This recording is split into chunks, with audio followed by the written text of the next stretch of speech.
सभी कन्या राशि के दोस्तों, आपका हार्दिक स्वागत, अभिनंदन। महत्वपूर्ण विषय की मंगल ग्रह नीच का होकर के आपके और हमारे जीवन को किस प्रकार से बाधित करेगा, ये जानकारी आज की इस वीडियो में मैं आपको दूंगा।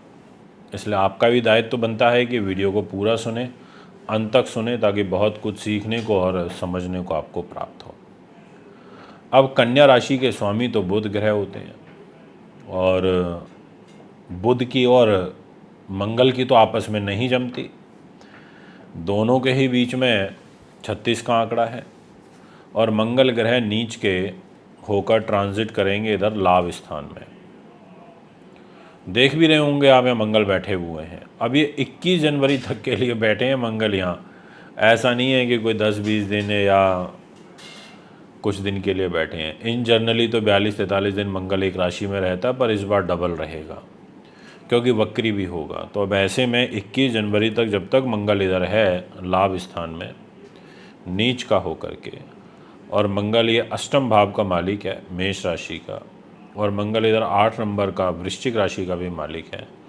इन दो महत्वपूर्ण घरों का मालिक होकर इधर 4 नंबर में मंगल बैठ गया। अब ऐसी स्थिति में मंगल आपके लिए कुछ कष्ट, परेशानी, बाधा उत्पन्न कर सकता है।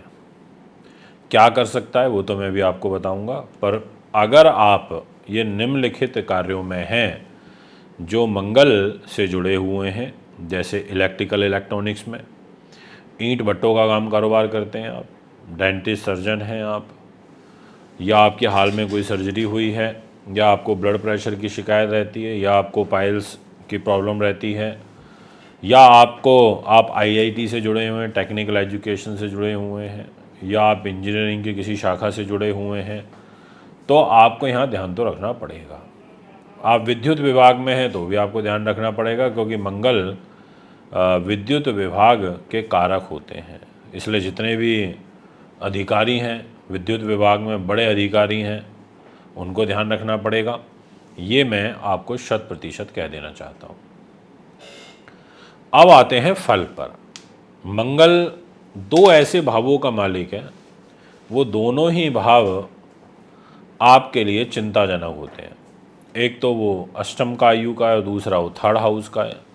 और अष्टम भाव ये रहा, यहाँ से अष्टम ये होता है 3रा भाव, और यहाँ ये भी मंगल का हो गया, ये भी मंगल का हो गया।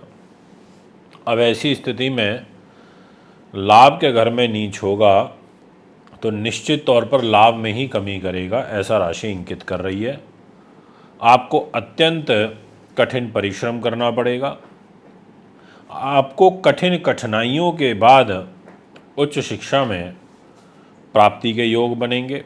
इसके अलावा धन लाभ आपको अल्प रहेगा। अब ये अल्प धन लाभ मैंने इसलिए प्रयोग किया है, ये धन का घर है। यहाँ 7 नंबर लिखा आपको दिखाई दे रहा होगा। 7 नंबर में सूर्य बैठे हैं, यानी कि सूर्य नीच है तुला राशि में, यानी कि 16 नवंबर तक सूर्य नीच है। और इस नीच सूर्य के घर में मंगल की यहाँ से 4थी दृष्टि आ रही है।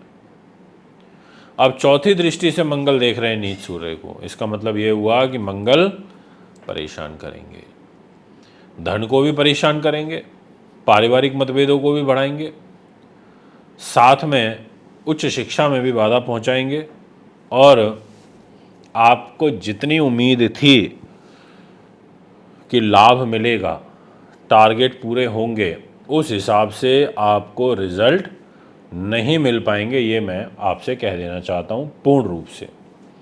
इसलिए आय के साथ साथ खर्चे भी अधिक बहुतायत मात्रा में होते हुए दिखाई पड़ रहे हैं। संतान के घर पर मंगल की दृष्टि रहेगी, ये मत भूलिएगा। यानी कि संतान के साथ रिलेशन आपका सामान्य रहेगा। ये तो नहीं कहूँगा कि बहुत ख़राब रहेगा, वो इसलिए क्योंकि मंगल जिस घर को देख रहे हैं वहाँ उसकी उच्च दृष्टि आ रही है मंगल की। ये जो 10 नंबर राशि होती है, ये मंगल की उच्च राशि होती है।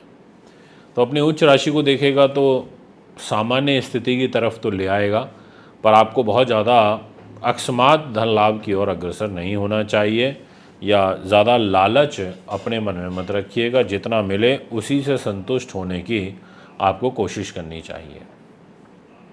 मंगल आपके रोग चोट शत्रु बाधा के घर को भी देखेगा और शनि के घर को देखेगा, और शनि का और मंगल का षडाष्टक दोष बनेगा। ऐसे में शत्रु भय वो भी यहाँ पर दिखाई दे रहा है। ऐसा राशि कहती है आपको शत्रुओं से भी अलर्ट रहना पड़ेगा। वो बात अलग है कि शनि अपने घर में स्वग्रही होकर के बैठा है तो वो प्रोटेक्ट करने की पूरी कोशिश करेगा, पर फिर भी क्योंकि मंगल की दृष्टि है तो मंगल तो परेशान करेगा, ऐसा ग्रह योग दिखाई पड़ता है।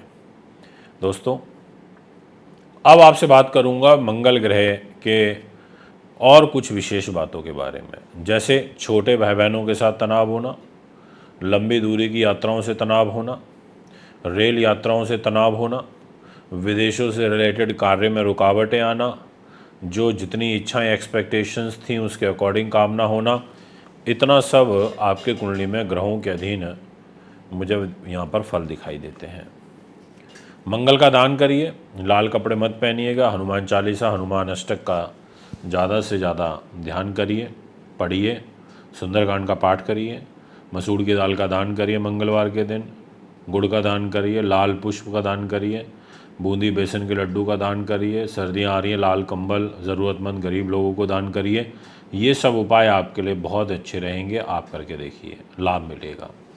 फिर एक बार आपके बीच में आगामी कार्यक्रम में उपस्थित होऊंगा। अभी आपसे इजाज़त चाहता हूँ। नमस्कार।